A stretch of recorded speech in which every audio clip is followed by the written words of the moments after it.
Well, good morning, good morning, good morning. Barry Jones with Standards Plus History Academy. And we are continuing with our examination of the Watergate investigation, how it impacted the JFK investigation and its connections to the JFK assassination. Sometimes I talk without thinking. Yesterday, I mentioned that today we would be looking at the fallout body count as a result of the Watergate investigation, and I neglected uh, two episodes that I always cover here, and that is the infiltration of the Nixon White House by the CIA and by the Joint Chiefs of Staff, and why Nixon might have reason to be paranoid that he's being spied on. So I want to include those because it really goes to state of mind and paints a picture of an incredibly leaky executive branch. So we're going to do that first. And then Thursday, we'll come back and do the body count. And then Friday, we will begin investigation number 4. So apologize for getting ahead of myself yesterday. We're looking at 2 questions today. And I'm wearing my jacket because it's a little chilly in here. I came in this morning and someone turned my heat off in my classroom. It's kind of cold. I can almost see my breath.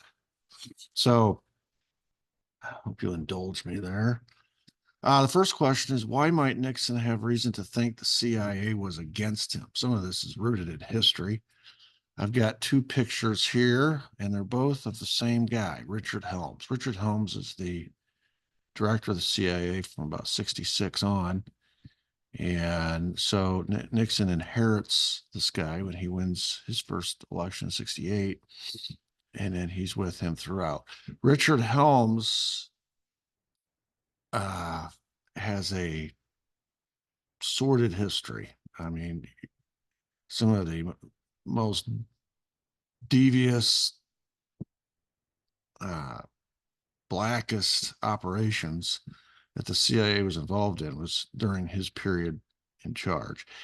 He lied to the Congress when they, uh, during one of his hearings, he was later, brought up on charges of perjury, and one of the few ever cabinet members, or he's not a cabinet member, but directors of the CIA to be found guilty of committing perjury.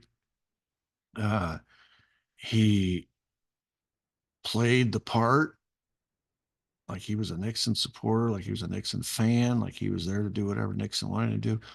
Behind his back, behind Nixon's back, he was doing all kinds of things, working against Nixon. This guy was a sneaky snake. That's how I would characterize him.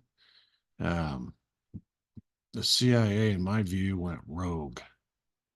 I mean, it was going rogue before him. Obviously, Allen Dulles was about as rogue as you can get. And then it went through sort of a period where it tried to self-correct a little bit. And then boom, here comes Richard Helms. And right on the heels of Richard Helms, we end up with the church hearings, which is the purpose was to investigate the abuses of the CIA.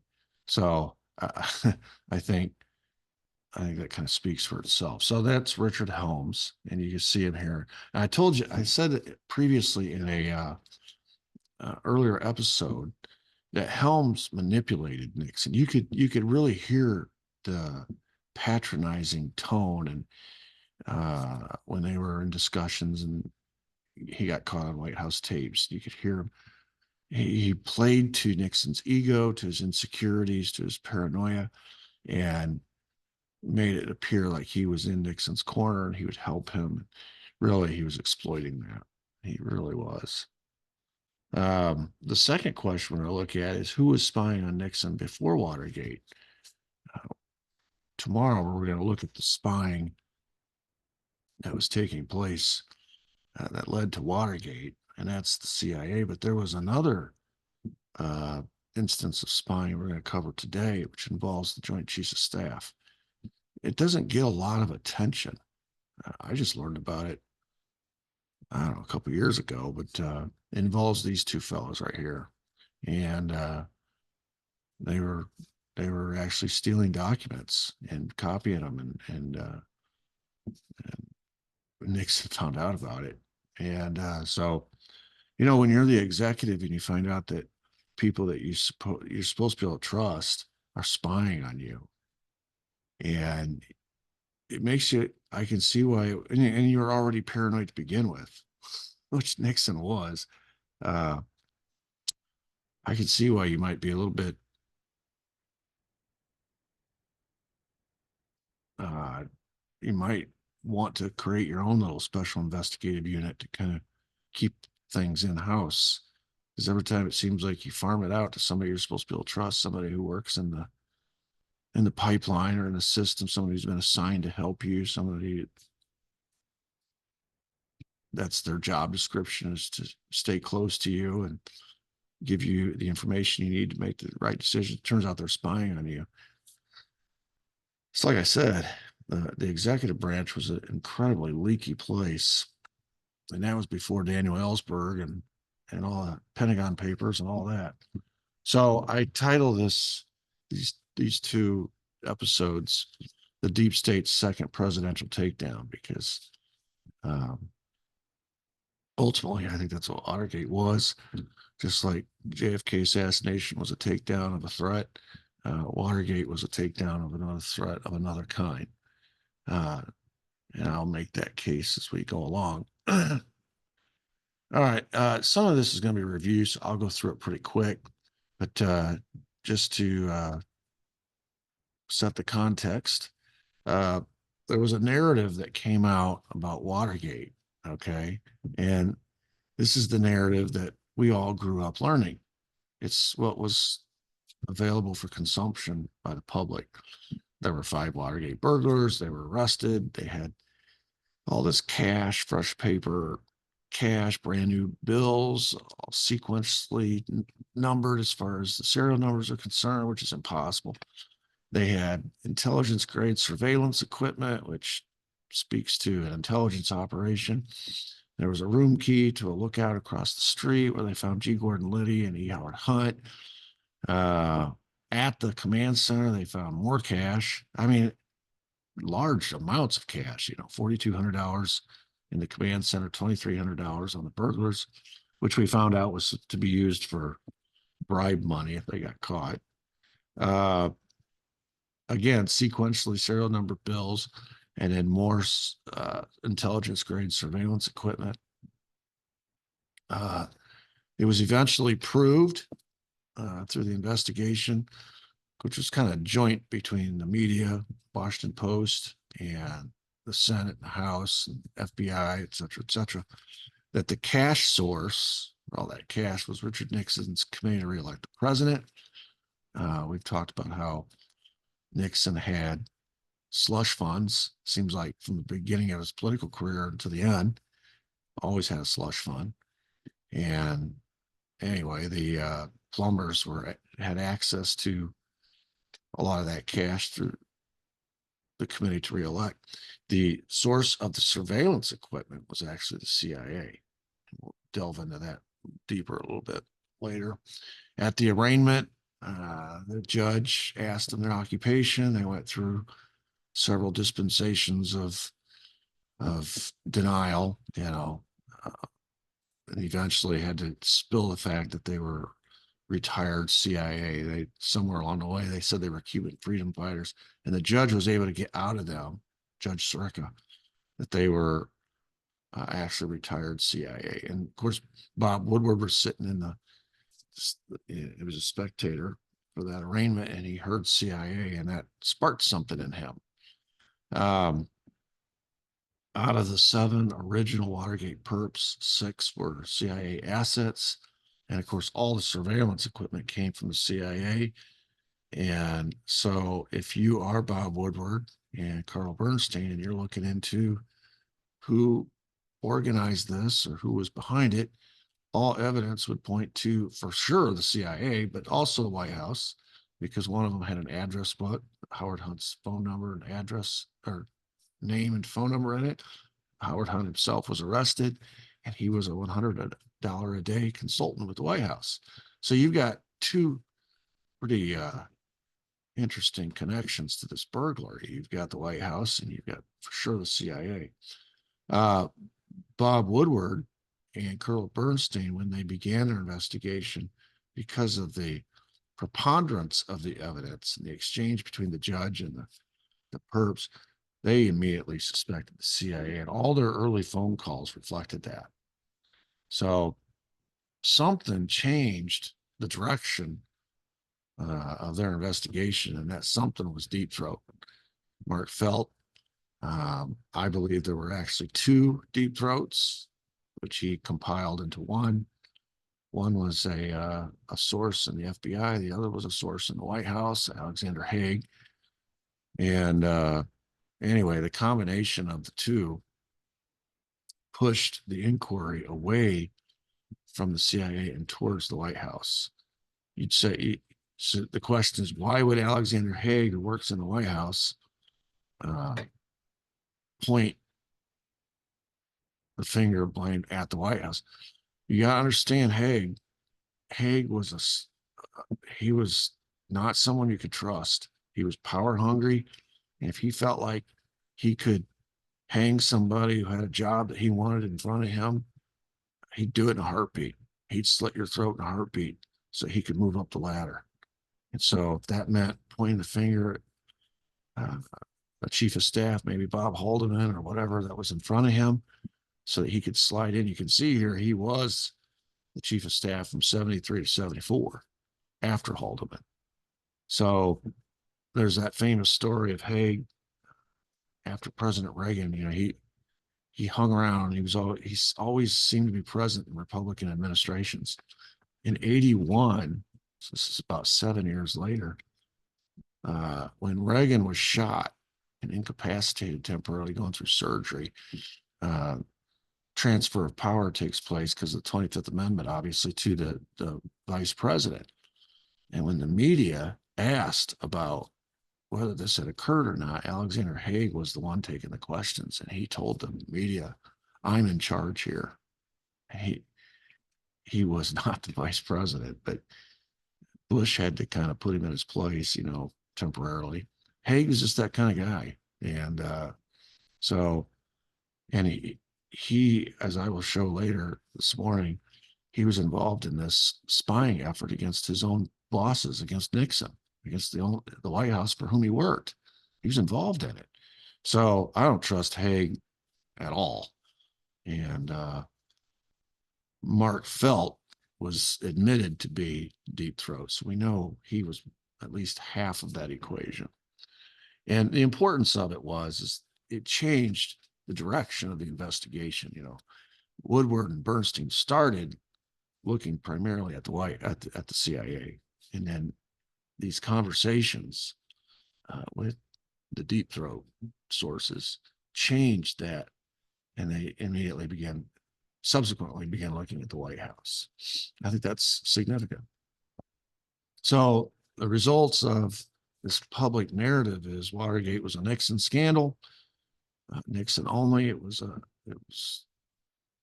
involved the whole executive branch, all the White House, basically the staff that worked for Nixon, but ultimately it fell on the shoulders of Nixon. And the way the public perceived it was that he gave the order. It was his paranoia. It was his desire to spy on the Democrats. And so it was all on him. The CIA walked away unscathed. They literally unscathed.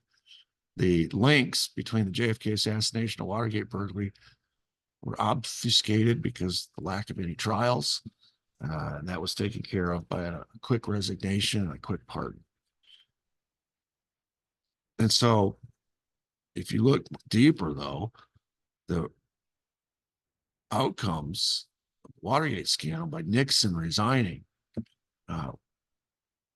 the Cold War resumed. You know, while Nixon was president, we were in a period of détente. He had just gone to China, and then he'd gone to Russia. The SALT treaties had been signed, or in negotiations to be signed, which is sort of double down of JFK's nuclear test ban treaty. And there's a lot of similarities between JFK and Nixon as far as their approach to the Cold War, trying to end it. If JFK had remained president, there wouldn't have been a Vietnam. Nixon, of course, ended Vietnam. Their approach to nuclear weapons, their approach to our Cold War enemies in general, reaching out instead of treating them like the boogeyman. But instead, in both cases, when JFK was gone, we go to Vietnam. The Cold War resumes full speed ahead with LBJ. The negotiations with Cuba are called off. The back channel with Khrushchev is called off. I mean, it's back to we're back to the Cold War in its previous forms under Eisenhower. And then when Nixon resigns, we end up back in the same spot. Not that long after Afghanistan is invaded by the Soviets and Reagan is elected, largest military buildup in the history of our country, the evil empire. I mean, if you're a Cold Warrior, JFK and Nixon are threats to your ideology, which is a continuation of the Cold War. If you're a peacenik, if you're somebody who wants to see peace, you like guys like JFK and Nixon. And so the fact that both of those were removed, I think is indicative. Okay. All right. So I want to talk about the backstory relationship between Nixon and the CIA. And of course, it has its roots in the 1960 election, which means we're going back a few years. Of course, these are the first televised debates, actually the first debates between presidential candidates. And because of TV, they're on television and millions of Americans. In fact, it's pretty close. We were talking about this in class recently. The number of Americans who actually voted in the 60 election was very similar to the number of the millions of Americans who watched these debates. So it was like there was a real carryover. It's not true anymore, but back then it was a novel concept to be able to see your two presidential candidates on stage together debating.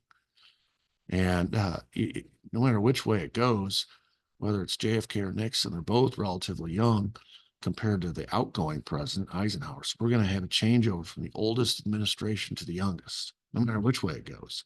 So there's a lot of curiosity about this election. And in these debates, JFK accused Nixon of not doing enough to get rid of Castro. And because Nixon was bound by confidentiality, everything he was doing, which was a lot. We've learned he's trying to assassinate him.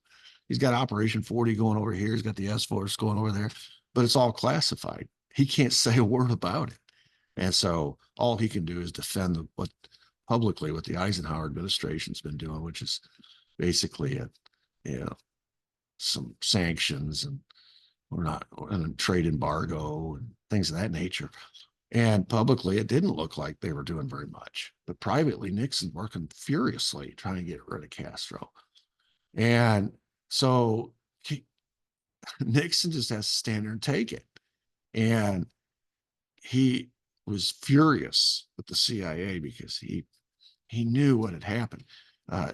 Kennedy had just gotten his first briefing from the CIA. And so he knew some of what Nixon was doing, but he also knew Nixon couldn't talk about it. And so he didn't make that accusation out of ignorance. He made that accusation out of a knowledge of what Nixon was doing, at least partially, knowing that Nixon couldn't respond. In other words, Nixon felt like the CIA tipped JFK's hand a little bit and gave him a leverage instrument to use to beat him over the head with it in this debate that so many millions of Americans saw.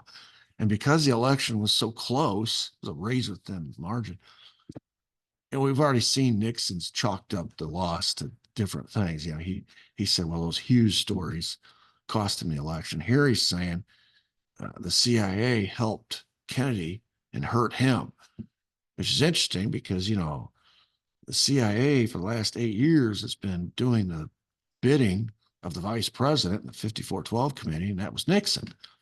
And you would think the CIA would be in bed with Nixon because he's the horse that they've been riding for the last 8 years.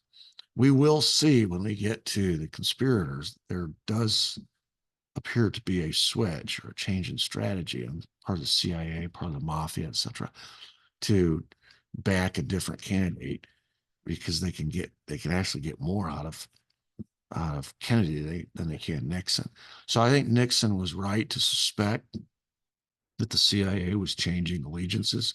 We're also going to see that the S Force is not going to attempt a legitimate attempt on Castro's life until in the kind of time sequence that Nixon wanted.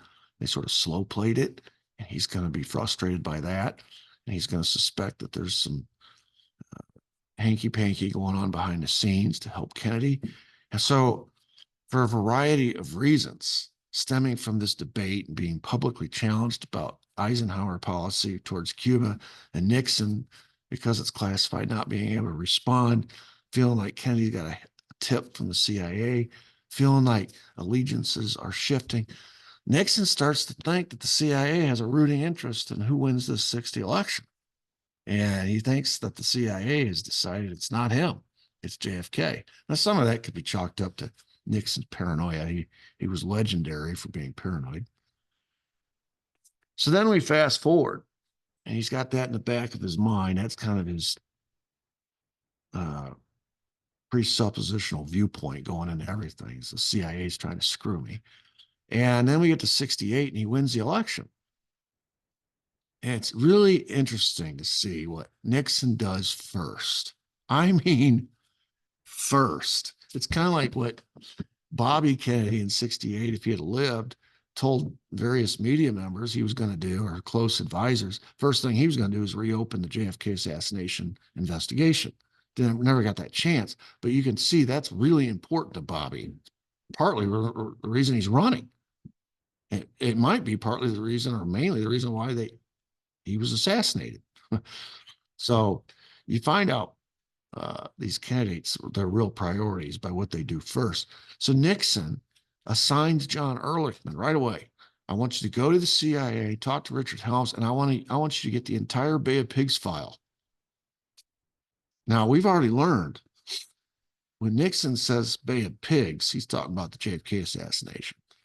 And that's his code.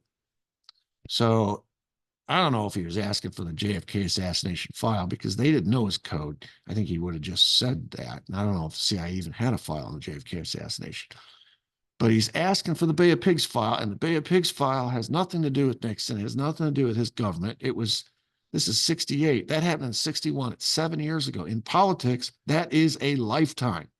Why does he want the Bay of Pigs file? He wants the entire file. Ehrlichman tries for 3 years to get that file out of Helms, and Helms won't give it to him. So 3 years later, in 71, Nixon keeps badgering Ehrlichman about it. Where's that file?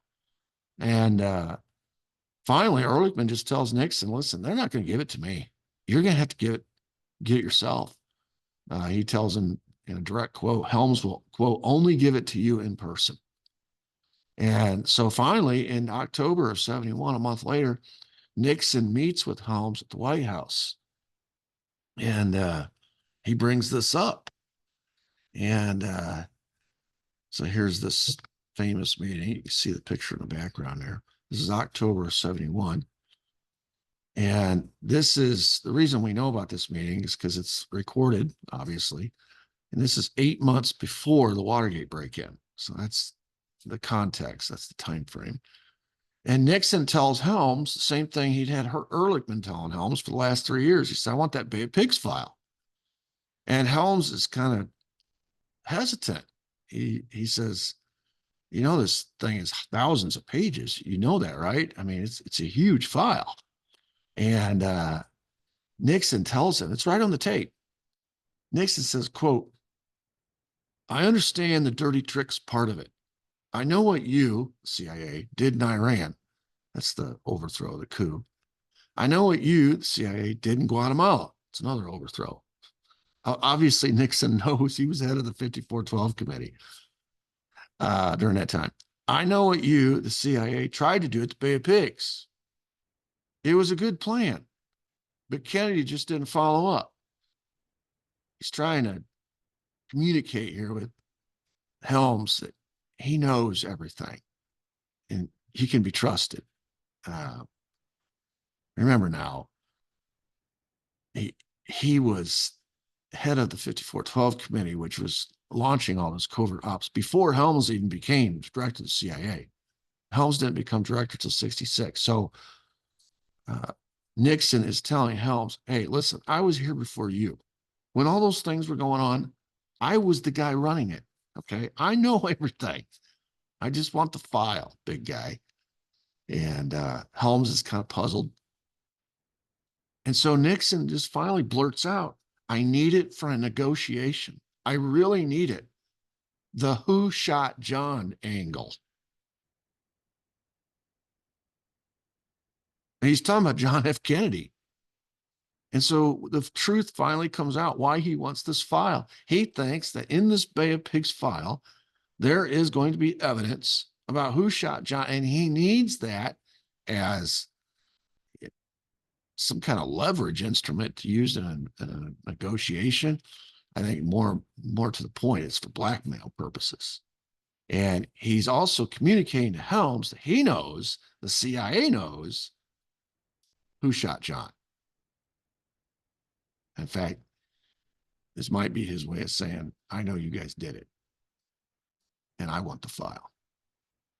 So the conclusion is this little interaction, this 3-year search for the Bay of Pigs file, it's the first thing Nixon does when he becomes president. He assigns Ehrlichman to go get this. And 3 years later, he's finally meeting with Helms, and he's telling him why he wants it. I want to know who shot John. I want to know, I want this file that tells me that. And I know it's in there. Conclusion, in Nixon's own words, Bay of Pigs and Bay of Pigs guys equal to who shot John. You know, if you fast forward to the Watergate tapes, and he keeps talking about how this is, if we dig into this, it's going to open up the whole Bay of Pigs thing again. And we're going to, in the Bay of Pigs guys and all that kind of stuff. It's constantly, that's what all he's talking about. He's obsessed with Bay of Pigs.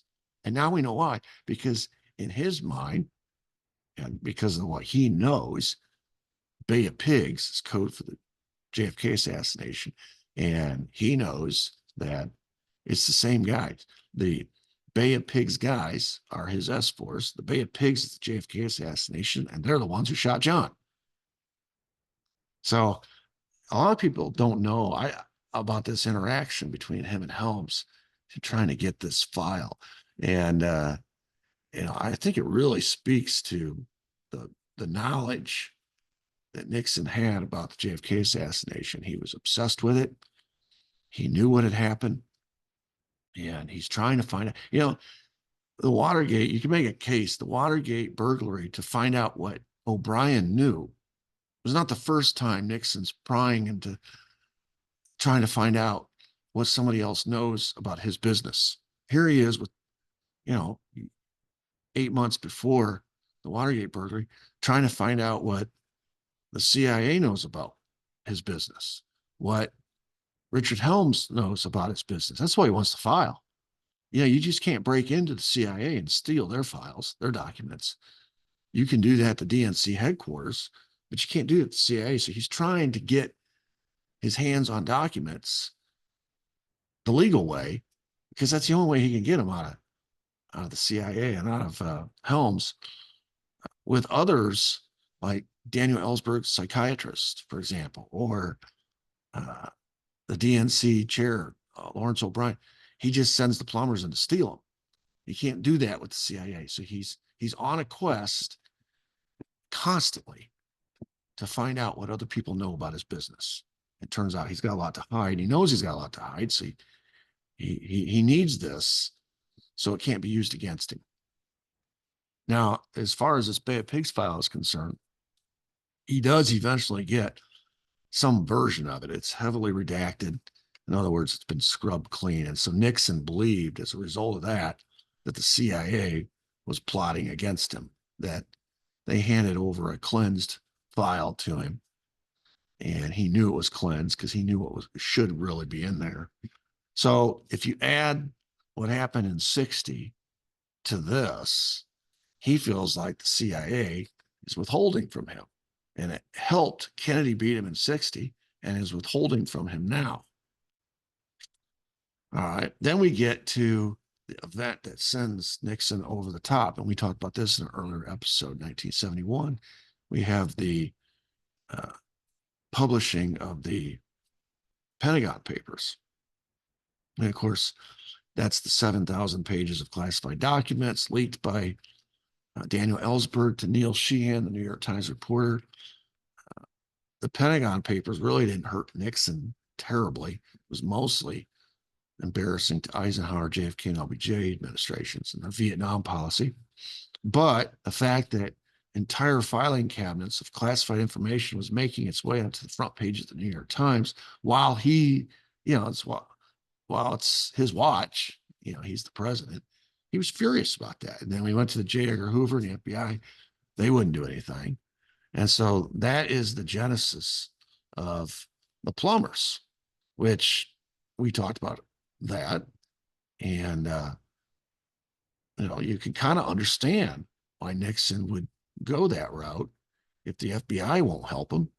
And it's a legitimate concern, classified documents marching out of the White House or leaking out of the White House. And so I can understand at least the motivation there. But something else happened in 70. 71 is a key year as far as Nixon is concerned. And some of the decisions that he made are big decisions. 71, because of the Pentagon Papers, he creates the plumbers. But something else happens more sinister. It's called the Radford Affair. You can see the pictures here. Yeoman Charles Radford, sometimes called Jack Radford. He's an aide at the National Security Council, which means he's in the White House helping the Joint Chiefs, and then Admiral Thomas Moore pictured beneath him. Okay, so what happens is that Radford stole and or copied at least 5,000 classified memos from the president and his advisors and was passing them up the chain through intermediaries to Moore. So Radford's doing the dirty work. He's kind of like the Daniel Ellsberg. He's the guy that's got access to these documents. And so he's copying them and handing them over through intermediaries to the chairman of the Joint Chiefs, Admiral Thomas Moore, and Alexander Haig, the guy who's supposed to be helping Nixon. He's an aide to Nixon, a White House aide. Turns out Haig is involved in these shenanigans. Now, he was, at that time, Nixon's deputy assistant for national security affairs. Later, he becomes his chief of staff. I mean, this guy was a snake. This is, I get such a kick out of people. I've heard this, Trump supporters will say this. He was surrounded by all these people that are sticking knives in his back. Yeah, well, welcome to the club. That's what happens. I am sure you go through any administration. I know Kennedy had them. Kennedy had people that were sticking him in the back constantly. The only guy he trusted was Bobby. He didn't trust anybody. And here's Nixon, his deputy assistant for national security affairs, later his chief of staff, is spying on him, helping Radford and Moore conduct an internal espionage effort against Nixon. And so what that gives the Joint Chiefs is a leg up. Whenever there's a meeting with Nixon and the Joint Chiefs don't go in unaware of what Nixon's planning to do or what he's wanting to discuss or what he's thinking of, what his policy concerns might be. They know before the meeting happens because they're spying on him. And that can shape their, what actions that they take. It can shape their dialogue. it gives them a real leg up in the negotiations, what it does. And so what happens is Nixon finds out about this, and frustrated, obviously, Nixon's like, man, everywhere I look, there's spies surrounding me. I got Daniel Ellsberg sneaking out Pentagon Papers by the case, evidently, because it's all appearing on the front pages of the Pentagon Papers. I go through legal means to try to stop him, and the Supreme Court says no, he can publish. We tried to get him arrested and charged, but because we found out about evidence against Daniel Ellsberg illegally through the plumbers, that evidence gets thrown out. The trial gets the case gets tossed, and he's walking around free. I showed you a quote earlier where Nixon's just losing it, talking about that son of a bitch and thief. Now he's a hero, and here he's a thief. So he's frustrated by that. J. Edgar won't help him, and then now he's got these snakes spying on him internally. The Joint Chiefs are spying on him. And so every time he has a meeting with the Joint Chiefs, he walks out of there feeling like he just got sandbagged. He wonder why. How come they know what we're doing before we do it? How come I can't, there's never any surprises except me. I'm always the one surprised. And so everywhere he looks, he's surrounded by treachery. And so it plays into this mindset that Nixon already had, which was everybody's out to get me, which we already described. He felt like the CIA tipped the scales in 1960, helped Kennedy win. And in 1968, when he keeps asking for this file, culminating in 71, he gets this heavily redacted file that's been cleansed. And he's already revealed to Helms why he wants the file, because he wants all the information about John F. Kennedy's assassination. He's obsessed with that. And all of these intelligence agencies and the Joint Chiefs and all these things that come along with being the executive of the country, the president of the United States, seems like they're all stacked against him, and they're working against him. And so frustrated, Nixon and Haldeman. Remember, I showed you a quote earlier in an earlier episode where Haldeman actually recommends the plumbers. He says, hey, why don't we start our own little special investigative unit, since we can't trust the FBI. The FBI won't do anything. We can't trust the CIA. Joint Chiefs are doing what they've been doing. And then we got these Pentagon Papers being published. Why don't we start our own? And so that's the beginning. That's the genesis of this plumbers unit. And of course, that's when, again, he, based on the recommendation from Helms, hires E. Howard Hunt, who's supposedly retired CIA, and also hires James McCord, based on, again, Helms say so-called retired. And then Howard Hunt goes out and hires all these Cubans, guys he's worked with before in these operations. And next thing you know, we got ourselves a Watergate. And you can almost see where Nixon is captive to these. He makes the decision to go ahead with it. Then he's captive to these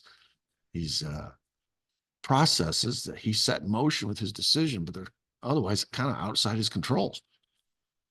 But when he sees the names of who's been arrested, it's like, oh no. He gets very alarmed very quickly. The plumbers do such a good job with Ellsberg, stopping the leaks. They break into Ellsberg's psychiatrist's office in LA, searching for incriminating documents, again, looking for documents. They conduct multiple Watergate break-ins before they finally get caught on the fourth attempt. They did all this rat fucking. That would come later during the election season. And anyway, the point of this is, my first question today was, why would Nixon think that the CIA was against him? Well, that has its roots in the 1960 election, but then continues in 1968 to 71 when he keeps badgering the CIA director Helms for a file that Helms just will not turn over. And then when he does turn over, it's been heavily redacted. And so it appears CIA is not being at least cooperative with Nixon. And he seems like, I'm the president. You should be doing what I say. Instead, it feels like I'm fighting you guys all the time. And he desperately wants that information about the JFK assassination, desperately wants that file. And so, but he can't get it through the means that he can get other things, like with the plumbers. So he has to request it, go through official channels, and Helms is dragging his feet. And it's frustrating. So you can see, and of course, we're going to learn tomorrow that the CIA has infiltrated all three aspects of Nixon's orbit. They will infiltrate CREEP, they will infiltrate the White House itself, the Oval Office, and they will infiltrate the plumbers unit. And at some point, Nixon's going to learn through the Watergate scandal, when it all busts open, he starts putting the pieces together that the CIA has been spying on him all along, that his instincts were right. And he should never have trusted Richard Helms. That was a huge mistake on his part. But then you throw in the Joint Chiefs and what they've been doing, spying on him. That leads to my second question.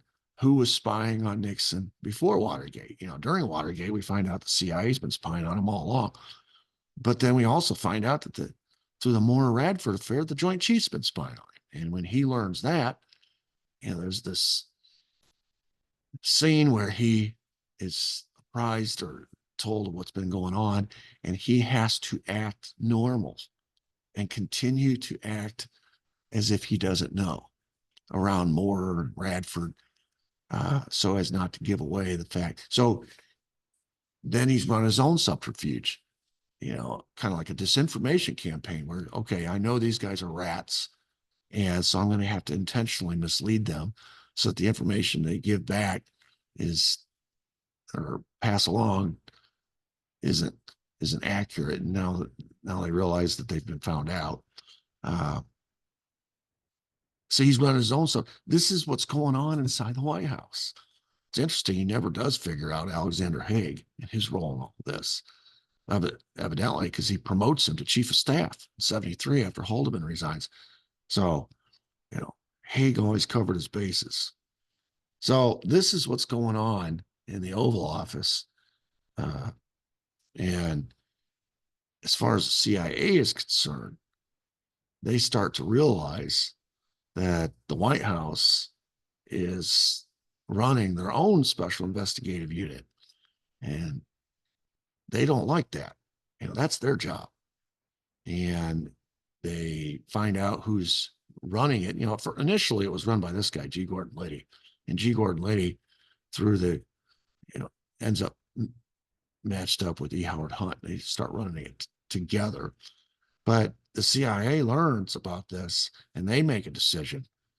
Every action has a counteraction. So the White House has countered the fact that they are being spied on and that they can't count on the FBI, and that the Joint Chiefs are spying on, the CIA is probably spying on. It certainly isn't being cooperative. So they just start their own special investigative unit. And the CIA doesn't take them long to figure out, what's this G. Gordon Liddy doing hanging around? What's he doing? And they find out, oh, he's in charge of a special investigative unit. And so we need to infiltrate that special investigative unit.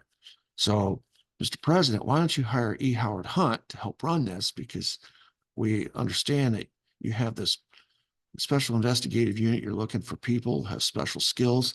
E. Howard Hunt's retired. This is what he does. He's covert. He's been covert his whole career. He can help you. He can help recruit the right people. And he can get done what you need done. Next thing you know, E. Howard Hunt's in, and that means the CIA's in. Next thing you know, James McCord is in. That means the CIA is in. Next thing you know, the Cubans are in. That means the CIA's in, which is why on the night they get arraigned, or the morning they get arraigned after they get arrested, and the judge asks them what their previous occupation is or was, 6 of the 7 have to admit, we were CIA. We're retired CIA, or we're still currently CIA. It's just amazing. So the decision that Nixon makes to start the plumbers is counteracted by the CIA decision by Helms to infiltrate that plumbers unit. And in doing so, neutralize it, and or a decision that they'll make later, use it as a setup against Nixon. So we'll finish this part of it tomorrow. We'll talk about how the CIA does this and the people that were involved. And then Thursday, as I said, we'll do the body count, and then Friday start investigation number 4. All right. Thank you for listening, for watching. If you like this channel, subscribe. It's free.